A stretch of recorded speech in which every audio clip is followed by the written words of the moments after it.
Three. What's up, girl? Another day, another challenge. Thank you for clicking. This is my first video, and first of all, I would like to introduce myself.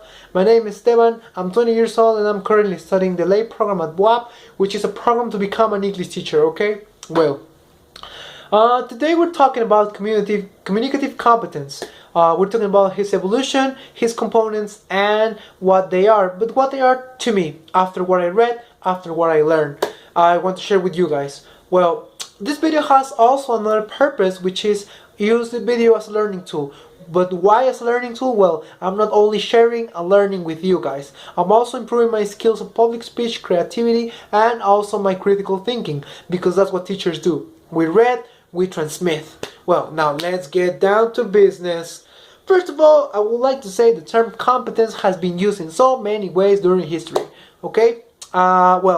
The term competence was used by Henry Stern to compare with proficiency, which means someone is able to do something with quality, good quality, or high standards. In this case, he refers to the production of language with high standards or with good quality. Now, Sandra Savignon defined competence as something dynamic. But what does this mean? This means that it has to happen through a mechanism or through a process, and that's what language works. It's due to a process, or it has to happen through a mechanism. Now we're moving to Mr. Chomsky. Well, no, by linguistics. Mr. Chomsky defined competence as static knowledge. But what is exactly static knowledge? Well, static knowledge is the kind of knowledge we can transmit to others, the one that is in books, magazines, newspapers, articles, and all that stuff. So for Mr. Chomsky, language or communicative competence were something that we have and we can transmit to others in order to improve. Well, now, those concepts are kind of confusing, isn't it? Well, so since they're there, we're working with two models. The first one was developed in 1980 by Cannell and published in 1983. Now, this postulates four areas. The first one was grammatical, which was confirmed by all the grammatical settings, tenses, structures, vocabulary, and also pronunciation, because that's the way he wanted to show the world to produce language accurately. Now we're moving to the next one is social linguistic competence, that is related to the way we use language in context with other speakers in our country according to sex, age, religion, and all that stuff. We all understand differently, so we have to work differently. The third will be discourse competence, that is the way we combine structures to produce language or to talk about something and go deeper in that topic. And last but not least, we have strategic competence, which means it's what we do to communicate efficiently, non-verbal and verbal communication, to understand what others meant with some words, and it's also related to avoid communicative breakdowns that are the when communication is over, when we misunderstood something, when we don't have a clear intention and all that stuff. In order to be able in this model, we should be able to do all this stuff with no problem. And as Taylor state, competence is the product, and also this product can be used with strategies in a dynamic way. So we're now focusing on the definitions we saw before, and we're getting it together. Well, this whole model was really criticized by others because it wasn't clear what they wanted in each area or what components were in each area. Okay, now another thing is later on in the 1990s, Barchman and Palmer produced their model according to learning and teaching research and of kind of model. Then they developed their own model. This one was divided only in two areas: organizational knowledge and pragmatical knowledge. In organizational knowledge, we had two different areas also, grammatical and textual. Grammatical was the same as Cannell's model.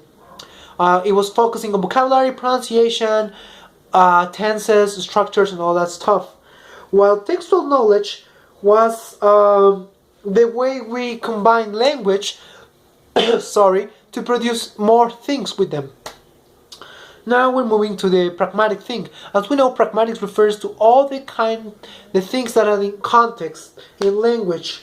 So, well, we're focusing on what is want to be understood rather than just say it. Okay. Well, pragmatical way it was also divided by areas, and there were three of them: functional, lexical, and social linguistical.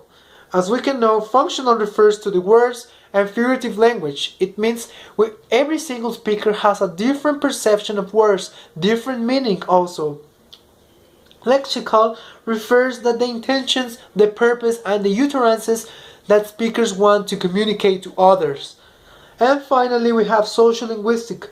That is related to what we said before about speakers, countries, and all the way we should control or to use our language with other speakers in other communities who follow different social rules.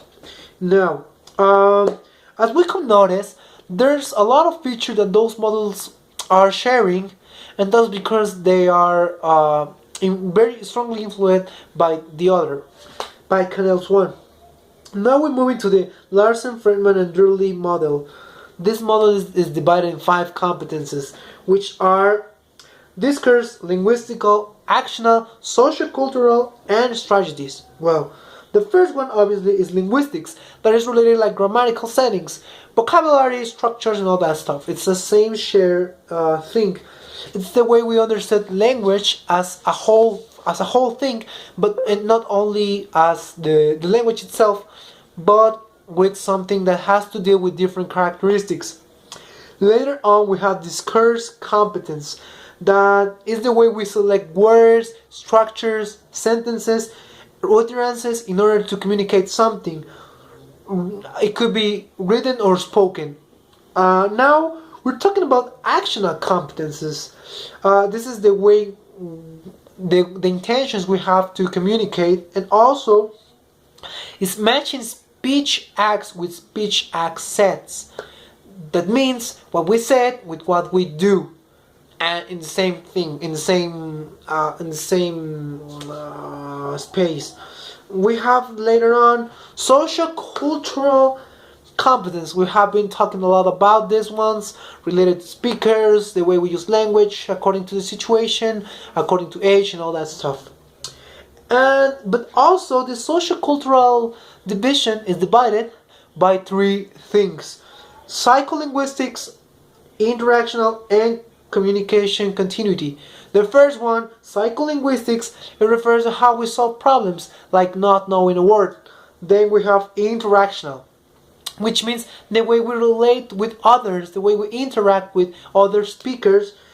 And finally, we have communication continuity. It's pretty simple, the way we keep going the conversation, avoiding communicative breakdowns. Okay, now I would like to talk about Jake C. Richards' model, that in my opinion is the best. I mean, I like a lot.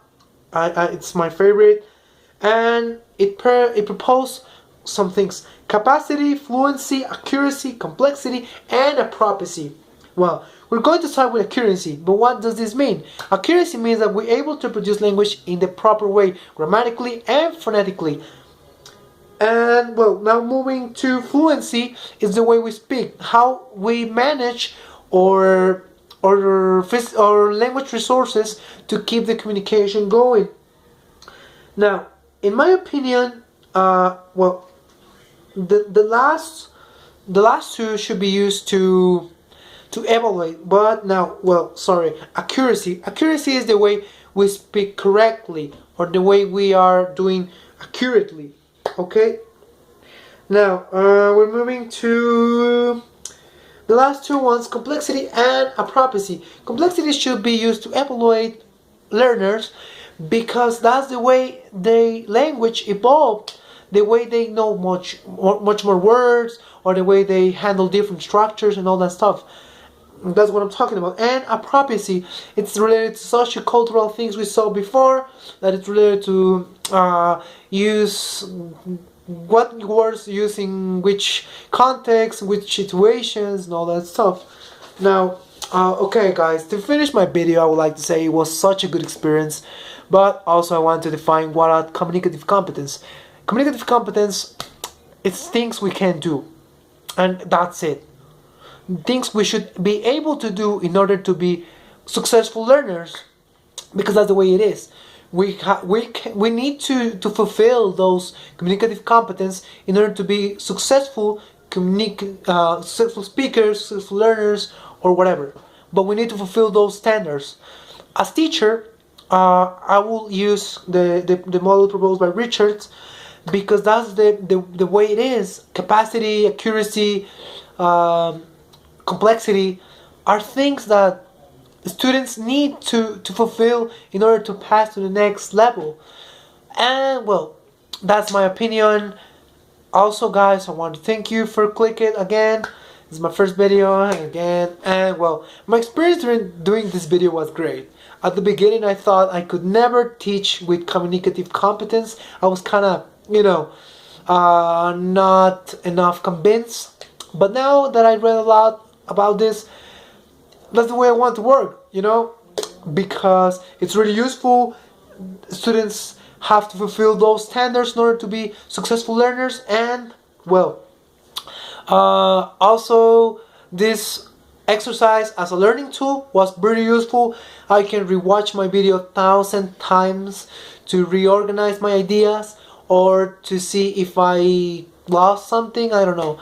So this was a great experience, both learning about communicative competence and recording my video. Thanks so much guys. If you want to subscribe, it's gonna be a button up here, I don't know really, but if you want to subscribe and check the rest of my videos, I'm gonna keep uploading videos related to English teaching methods and other stuff. So thank you so much guys for sharing my video. If you have any questions or comments, make sure to post it below, and thanks so much guys. See you soon. Bye.